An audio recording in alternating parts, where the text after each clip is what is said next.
Welcome to the Practice Podcast, conversations probing the nature of practice. I'm your host, Dave Fearon.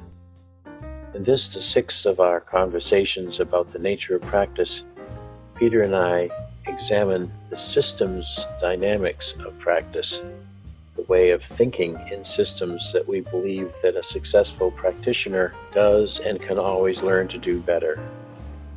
Both as we teach and as we learn, we can do better when we're aware of the systems that condition context and our reading of what's ahead as we advance in our practice.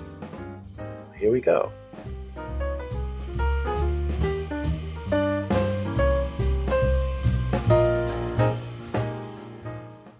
Well, continuing our conversation, Peter, we've worked down through a number of conjectures about the nature of practice.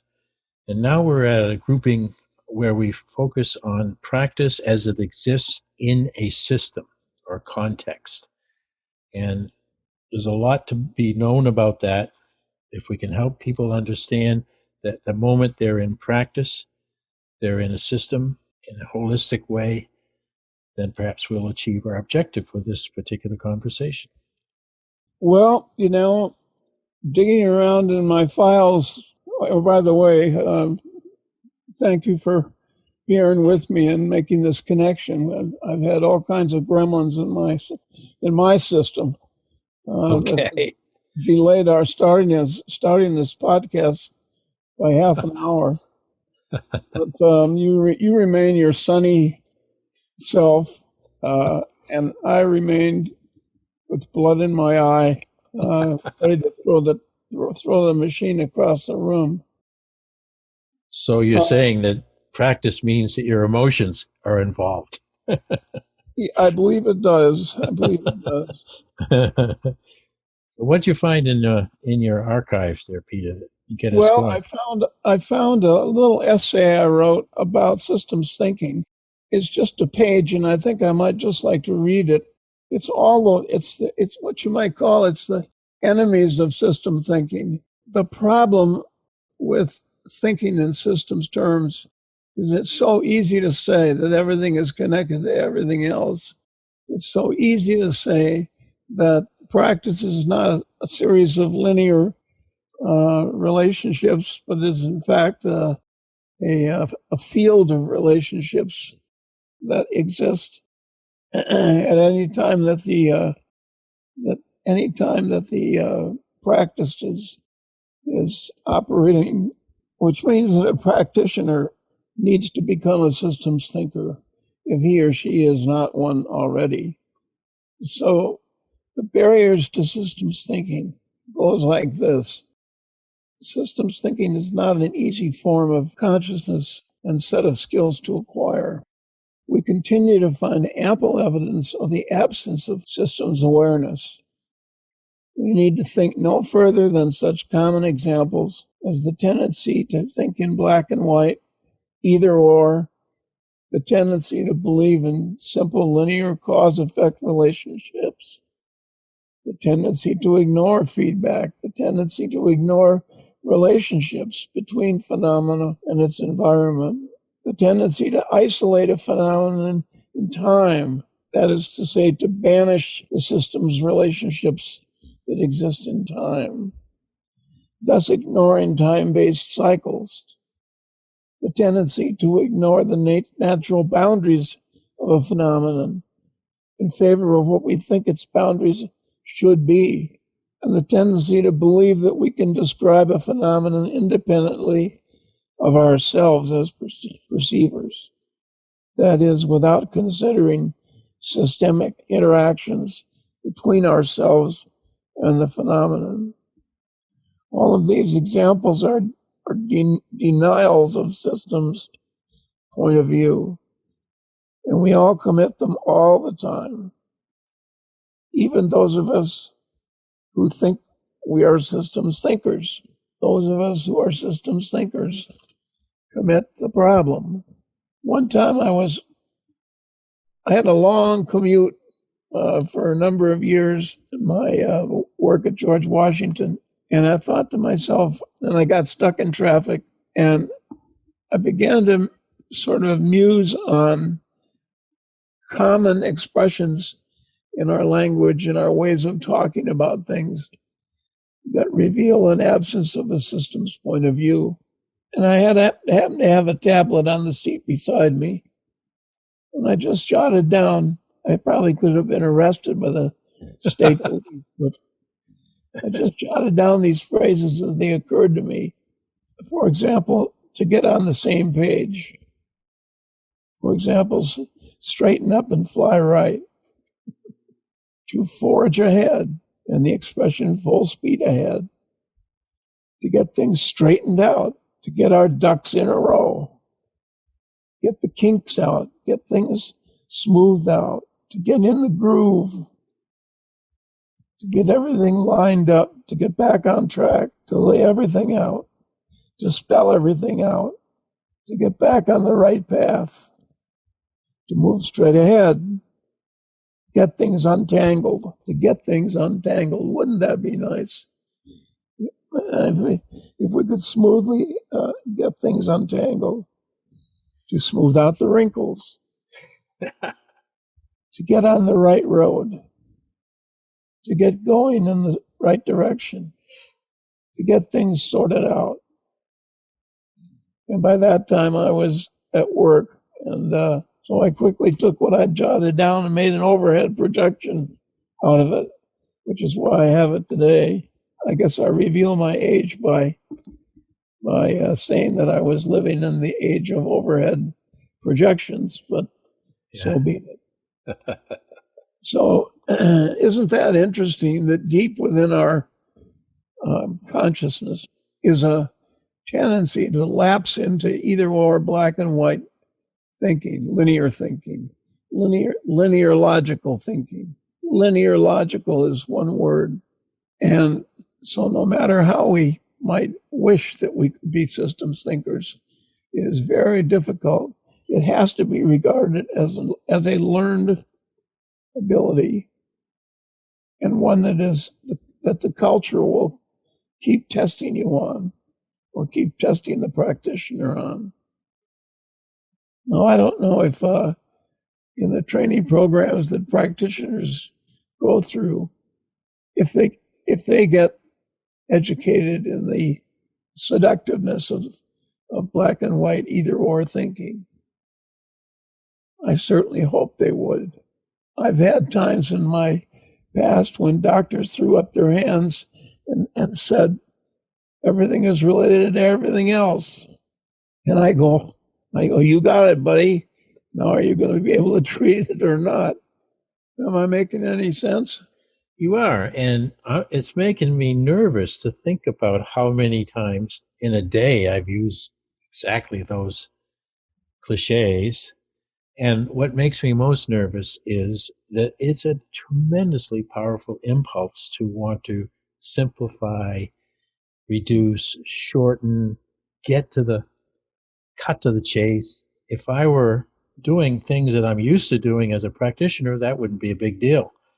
But it seems to me that if I'm stepping out onto new ground in with new circumstances around me, if I try to make something that I've never experienced before quickly and easily understood, I might step off that cliff and fall. So it seems that there is a need for us to learn to be more systems oriented in our thinking. On the other hand, there are a lot of people who barely get beyond black and white. So what are we offering our listeners as a solution, if there is one? See, there I go. Solution. Bam. Sum it up in 5 words or less. So it is a challenge.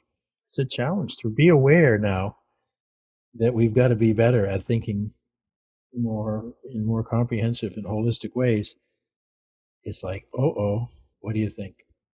Well, somehow as a practitioner is confronted with the problems that the practice brings to him or her, there's probably a natural learning process that is available to the practitioner, that the opportunity to try to think in terms of the system the relationships, the interdependencies, the opportunity to try to think in those terms is right there.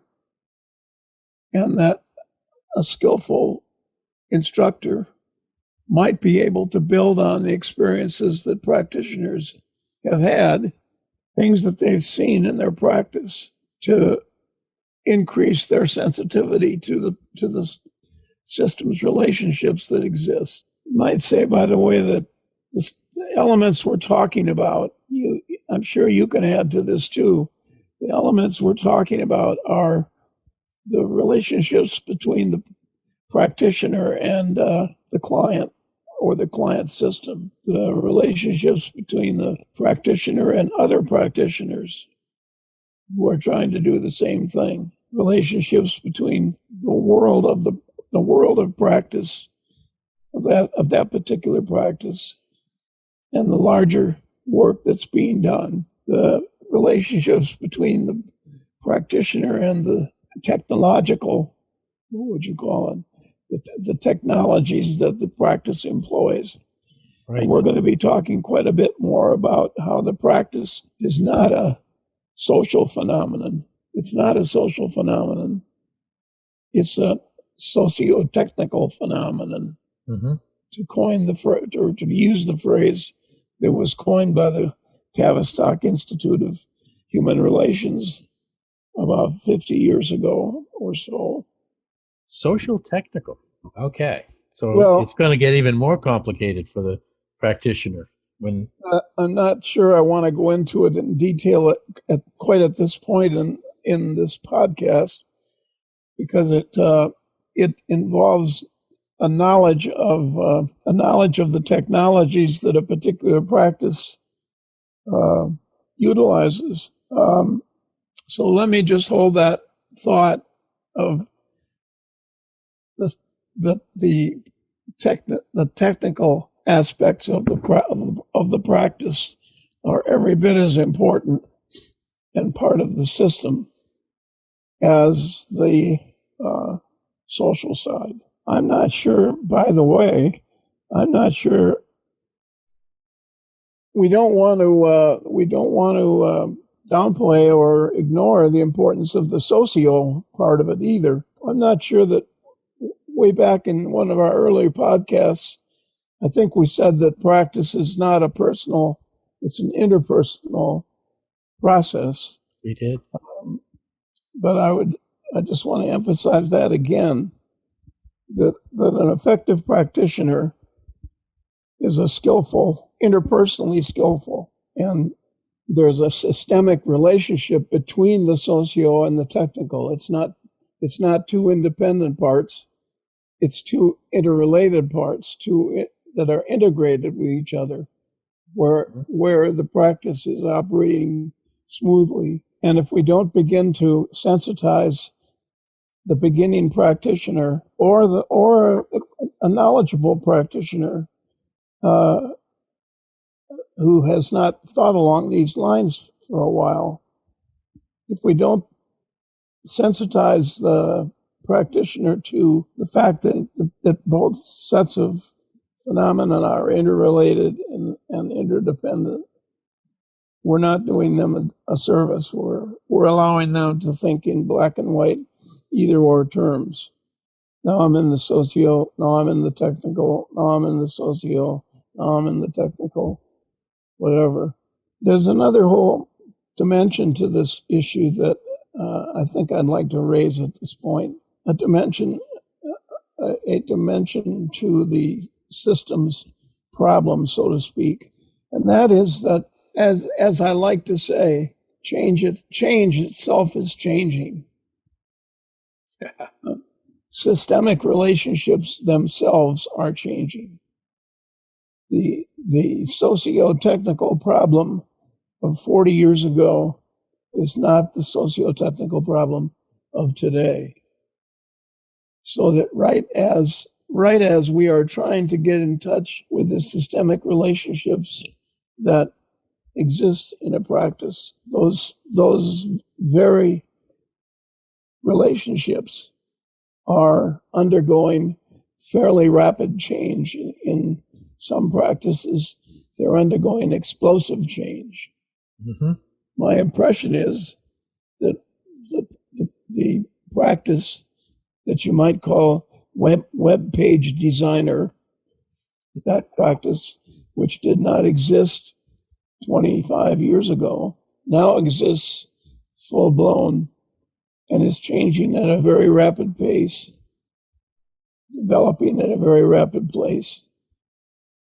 One of the young nurses that I see on a regular basis has just completed a master's degree in web page design. And You probably thought you were talking about her. has just completed a master's degree in web page design, and particularly web pages that have a fluid quality to them, web pages that have characters that walk and talk, cartoon relationships. The computer design and programming problem of producing these extraordinary web pages. She graduated 2 or 3 years ago, and her degree is now obsolete. She's finding in the positions that she interviews for that she needs to know how to do things that were not part of her program when she started. And change itself is changing, and for her, and even though she's relatively up to date, within a very few months now, she's got to go back and learn a whole other bunch of elements in order to be useful. That's frustrating, but it's real. Change itself is changing because we have multiple cross-cutting changes in organizations. We're seeking deeper interchange. For example, trust. How many companies are trying to build trust in their workforces? When 40 years ago they weren't trying to do anything as exotic as that.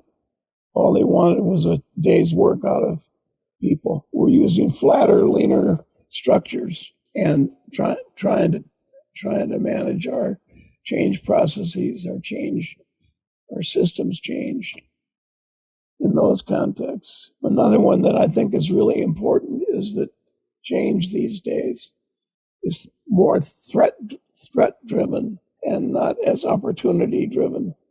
Gosh, when I think of how opportunity driven change was in the 60s and 70s, when I was just getting started, nobody in the room was frightened, afraid of losing their job, of getting laid off.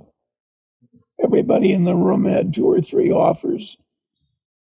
Everybody in the room was constructing souped up resumes that they knew would get them an offer. Threat-driven change is an entirely different phenomenon. And threat-driven change is the systemic aspect of that, where a person is feeling a threat from multiple sides, so to speak. I think of a practitioner who is in a threat-driven matrix of relationships. Another one that I think is very important is that technology itself is not under control. Technology is exploding at its own rate, in its own way. All of this is going on a very disturbed infrastructure, full of unexpected surprises itself. And all of this is likely to continue indefinitely. Yes. To enter a field of practice today is a heroic act. I love that phrase. To enter a field of practice is a heroic act. Do you hear that, folks? And when you're in a field of practice, you're doing what you most want to do in life, so it's hard to avoid it. On the other hand, there are other easier ways to make $1 or $2. But when you're setting yourself up to become a practitioner of worth to yourself and others, you're right out here. And now what Peter's saying, and I certainly observe it every day, is there's so many more evident threats than there are opportunities. And it's not going to get that much easier going forward. So what do we do, Peter? Fold our arms and go to sleep and never wake up? You're scaring the hell out of me. There's got to be some hope here, right? A smart aleck way to answer that question is, I'd rather be a professor of threat-driven change than a member of a threat-driven practice myself. Yes. And yet, you and I are now members of threat-driven practices. Yes, we are. All kinds of things are being done within the world of academe and the world of the practice of training and development that constitute more of a threat-driven than an opportunity-driven practice, where layoffs and so forth are very common. I know a number of university presidents who are looking for ways to reduce the number of tenure track appointments they have on their books. That's right.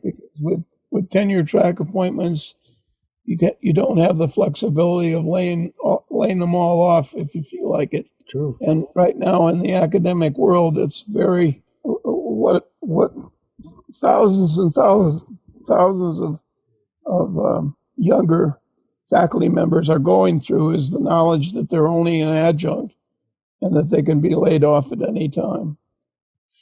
That was simply an unheard of feeling when you and I were starting out. Very true. Never even occurred to me that that kind of insecurity would be ahead in academia, at least. And more, I'm familiar with people whose sons and daughters have earned PhDs and who are teaching at 2 or 3 different schools just to put together enough money to pay their rent. So these are the times. And the same probably would be true of many, many of the once stable sectors like K-12 teaching and ministry. And, we can go down the list of fields of practice, and maybe that would be a good exercise for people who listen to this podcast, and ask yourself, how has change that's changing faster than ever made it such that I'm seeing more threat than opportunity here? And then what do I have to do to stay in the game, to stay at it? Because basically, this is who I am. I'm a teacher. I need to be teaching. So what do we tell them, Peter? Well, we tell them punt or something. Yeah, drop back and punt. That's the one for your list. Well, but see, the point is, we're talking about what's it like to learn to live in a context of continual change among some systemic relationships. It's always important to remind ourselves that we're talking about systemic relationships, not simple, easy cause-effect relationships. Right. What is the learning process? I've had plenty of learners in programs I've taught where they'll stick their hand up and say, well, this is pretty colorful stuff you're talking about here, Peter. However, I must tell you that I thrive on this stuff. I wouldn't have it any other way. I love to wrestle with these kinds of puzzles. I'm reminded, I may have mentioned this in an earlier podcast, I'm reminded of Russell Akoff, who was writing about complexity and interdependence and change and systemic relationships and so forth. And he said, English lacks a good word to describe a system of systemic relationships which are themselves changing. However, so I have had to coin one. Okay. I choose to call it a mess. I choose to call it a mess. Well, so there you go. The obvious task is to learn to live in the mess. And I have to say that a lot of us instructors and teachers and so forth are simply not qualified to help men and women learn to live in the mess. Too many of us are still stuck back in the days when there were just one or two things you needed to know.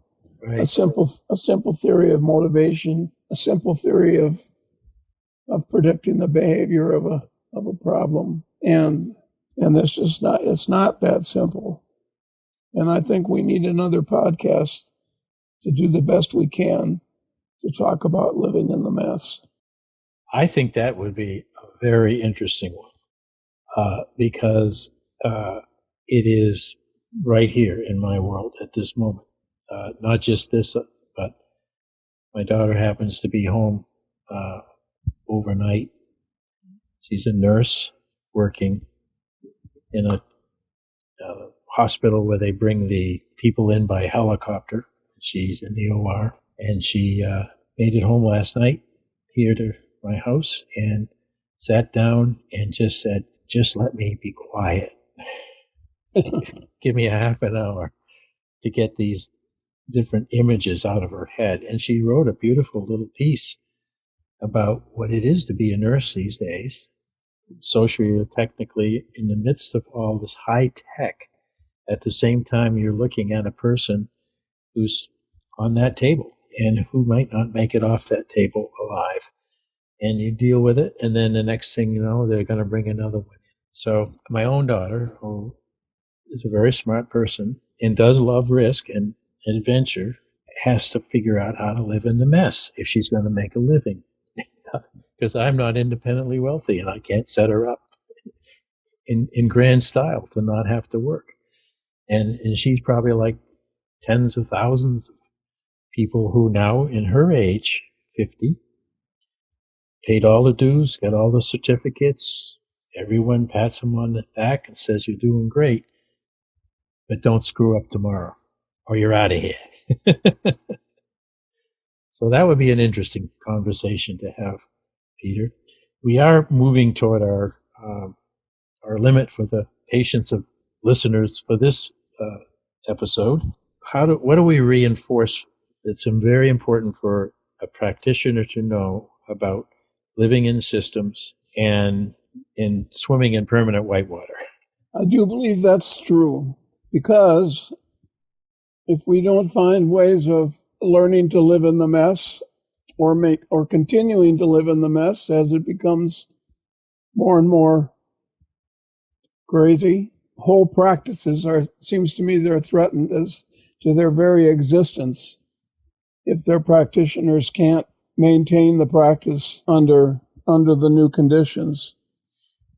Wow. Or they are replaced. They may be replaced by practitioners who are somehow able to live in the mess more effectively than the more mature practitioners of today. It's maybe because those newcomers don't have the depth of knowledge that's constantly telling the more experienced person, this isn't like anything you've seen before.